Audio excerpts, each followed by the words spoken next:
Welcome back to another video. My name is Henrik and today we're going to be looking at the facelifted version of the Renault Clio in the Techno variant and also 6-speed manual gearbox with the TCA 90 motor in there. So we're going to look at this because we had already previously looked at the pre-facelift model a couple of weeks or months ago.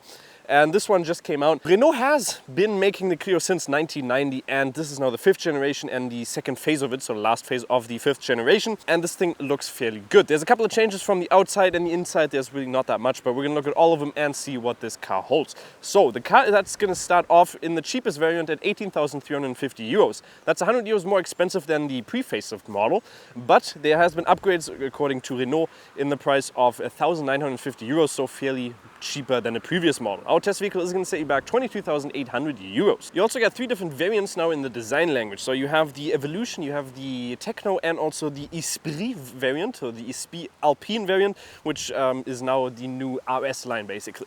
Those all come with a different design language. In the front, for instance, we have a lot of new things. For instance, we have the new Renault logo on here, which looks very nice. A way bigger grille now in the front, which looks very, very nice. The one in the front, the previous one was like this and then it goes down and then up. Didn't like that too much because it just looked very bulky. In general, a very bigger and nicer, sportier design.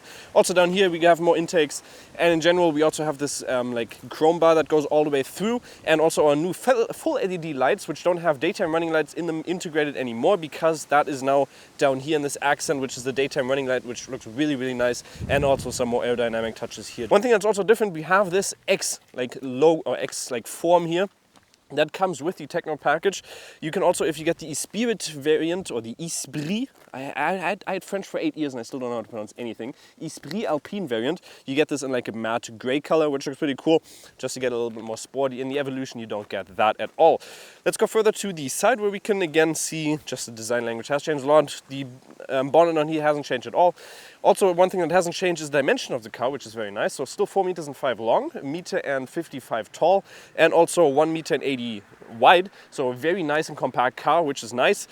And in general, we haven't had a car that is this cheap in the recent cars that we had. So I'm kind of happy that we're actually testing a car that's that cheap again. We also already have our winter tires on here, but that is a little bit nicer because you also now get 16 and 17-inch rims, and both of those designs look pretty cool. You get these ones on top of the look package. So you get the look package and you also get these rims, which is nice. And they look fairly nice as well. When it comes to the chrome touches on the side, you can also theoretically get those in black if you want to get the Esprit Alpine variant. I still hate that word.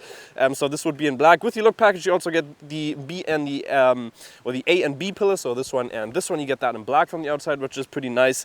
And in general, this down here would also be in black or in grey, a matte grey color. If you get the Esprit variant. Further on, we have a volume for our tank in here, which is going to be a 40-liter tank volume. That's going to have a fuel capacity of around 42 liters, I just said. 5.1 is the WLTP claimed consumption that you're going to get. We'll look at the consumption that we have right now.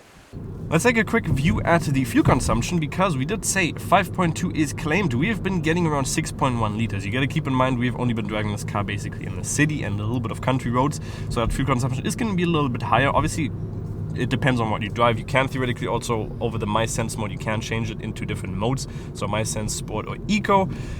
In the Eco, it's going to change the view on here, but the one thing that's not so nice, you can't see the, you can't see how fast you're going. So you can't see any RPMs on there, which is unfortunate. So that's not going to allow you to basically see, okay, how close am I to needing to shift? So if you are not the best person driving manually, that's going to be a little bit hindering. So let me switch that back over into the MySense mode, which is a little bit comfortable to use because you can see everything on the display. But that fuel consumption, so right now 6.1, you can definitely get it down further to around 5.5, even maybe the 5.1. And you can see we have left 580 kilometers. You are probably, with that fuel consumption, are going to get to around 700 kilometers. If you get the LPG variant, you can get up to 1,000 kilometers, which is quite a good amount and very comfortable to drive as well. The engine also hasn't changed, so you can still get the 3 sets or the 4 sets of engines. This one is going to be the TCA 90 engine. That's going to be a 1-liter 3-cylinder engine producing 91 horsepower with 160 Newton meters, which is very nice. That's going to get you from 0 to 100 in 12.2 seconds, and it's also a 6-speed manual gearbox. You could also get the SCE 65 variant, which is the smallest engine for this. That's going to be a 5-speed gearbox, manual gearbox, which is also a 67 horsepower engine with with 95 Newton meter. And I don't know what the rate is for that from 0 to 100. And you can also get this engine with the LPG motor, so the gas variant. That's going to get you up to 1,000 kilometers of range, which is really impressive. And you can also get the plug-in, or not the plug-in hybrid, the mild hybrid or full hybrid, which is the E-Tech Hybrid 145, which is going to produce 143 horsepower, 205 Newton meters, a 6-speed, it's an automatic gearbox, and it's also going to be a 1.6 liter 4-cylinder engine. So that's a lot of engines that you can choose from. This one is fairly nice. 160 Newton is actually fairly big for it. So the car is also still on the same platform, so the CMF-B platform. Doesn't change anything. So the Renault Captur, the Arcana is on there, the Nissan Juke, and also the Renault Clio. So basically all the cars that we've already tested before. On the back you can see the logo has changed, so it's a new logo with the integrated rear view camera on here. You also have a 360-degree camera if you get the city package, which is very nice. The new lights on here, it depends if you like them or not. I personally like them, looks pretty cool. It just adds a lot to the style in the back. And also one thing that I really like is that we have these fake blends now in the back, which do help a little bit with the aerodynamic and the airflow in the back. That's going to give you a little bit more of cornering capabilities, and in general it just makes the... Previously it looked very bulky from the back, but with this now integrated, I think it looks a little bit nicer, because we also have the manual gearbox without the plug-in hybrid, or not the plug-in hybrid, but the hybrid system in here. We also have our exhaust on the back here, and we also get this in the back, which is going to be in like this glowing, or not glowing, but glossy black, which looks cool. If we open up the rear trunk, also one thing that's not nice is that you open it down here, so it's going to get dirty fairly quickly. It's not automatically opened, or it doesn't have an automatic trunk gate. In here we have 340 liters up to 1,069 liters. You can also open this up so you get that full loading capacity in there, which is fairly nice. And you can also put this all the way to the bottom, so you have a little bit more storage space in there. But if you do that, if you fold over the seats, you're going to have a fairly big loading gap in there. So let me quickly do that. And you can see if we do have it folded over now, that is going to be a fairly big height increase in there. So you can theoretically put this up, which is nice, because then you don't have a gap in there and you can slide some stuff in there. You're still obviously going to have the bench a little bit increase, but still. So like I already mentioned on the outside, the inside has not really changed that much. You can still put your key down here. We also have an automatic parking brake, and we also have auto hold, which also comes extra with the city package. In here, the material has changed a little bit, so you have a little bit of a nicer quality interior. For instance, the Techno package doesn't have that white touch anymore, so it has this, don't know what exactly it is, but like this fabric which feels nice, but it gives you kind of a hypnotic state if you look at it too long.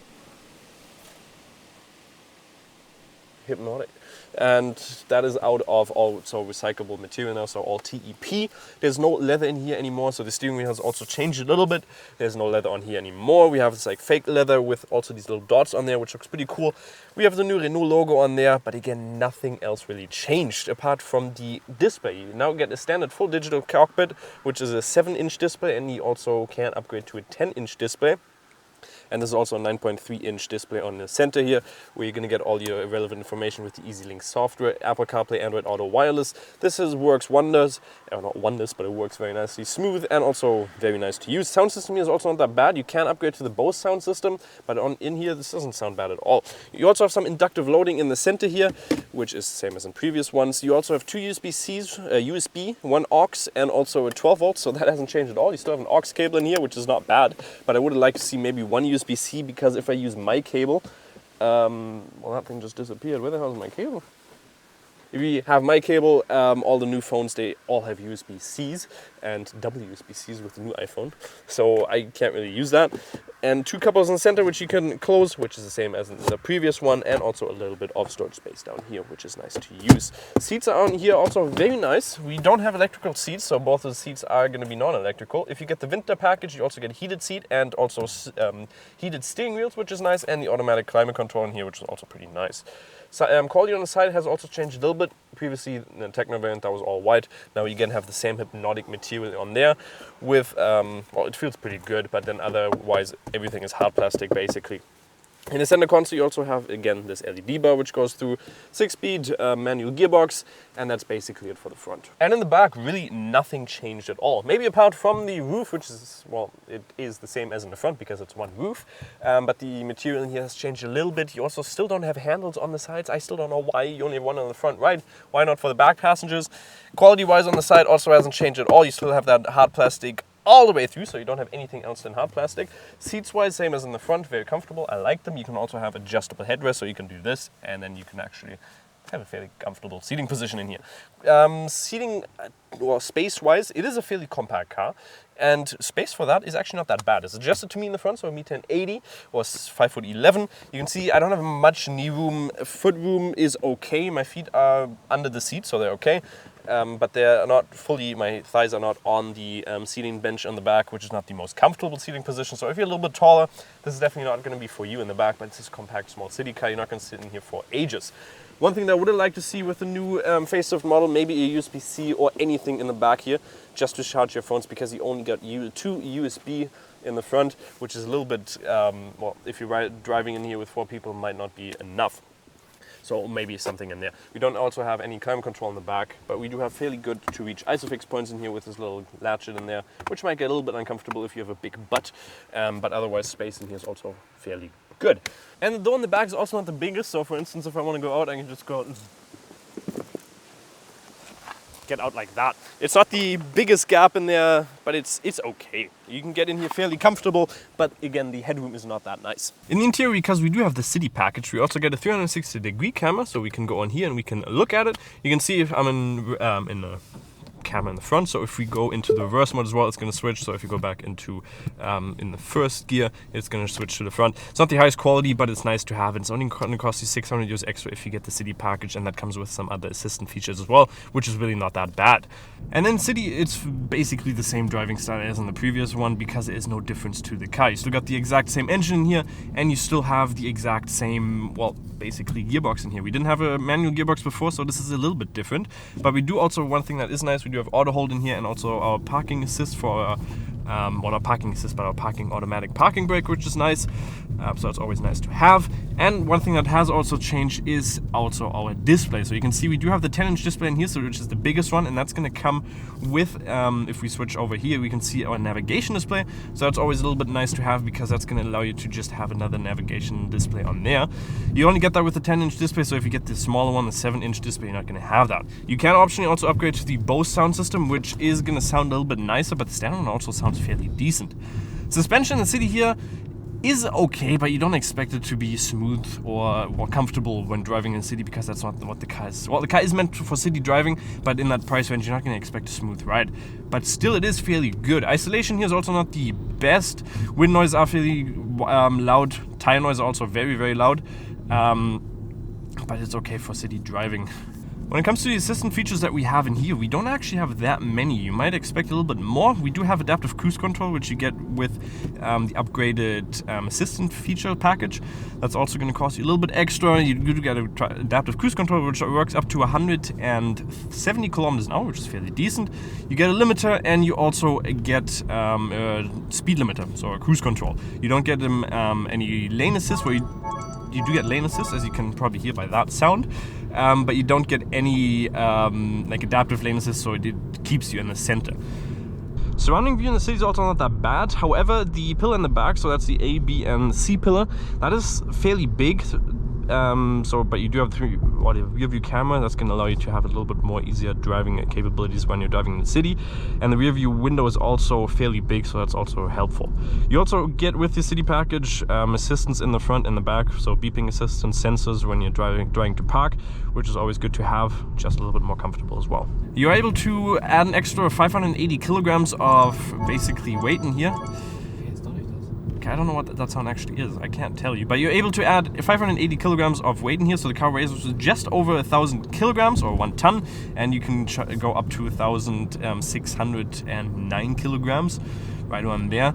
So you're gonna be able to add a good amount in here. So if you're driving in the city and basically doing your grocery shopping or stuff like that, and even if you want to go over long trips, you're gonna be able to put a lot of stuff in here and not have to worry about, okay, am I already at the max limit? So what's the final verdict on the facelifted Renault Clio? Well, I personally am a big fan of the new design language on here with the bigger grille and also on the side here with the daytime running lights on there. Just looks way better in the front, just doesn't look as bulky anymore. And considering the price that you're getting this car, it's starting at $18,350.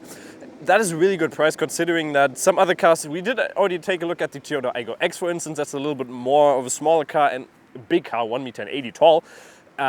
That's going to cost you $19,000 as the test vehicle that we had here, and $22,000 for our test vehicle here with all the options that you get. I think that's a really good price considering what you get. The design language on the back also just speaks to me. I like it way more because it doesn't look as bulky anymore, and just in general a very good car that you're getting here for the price range. So hopefully you guys did enjoy the video, and make sure to subscribe and like to never miss out on a video, and we'll see you next time. Bye bye.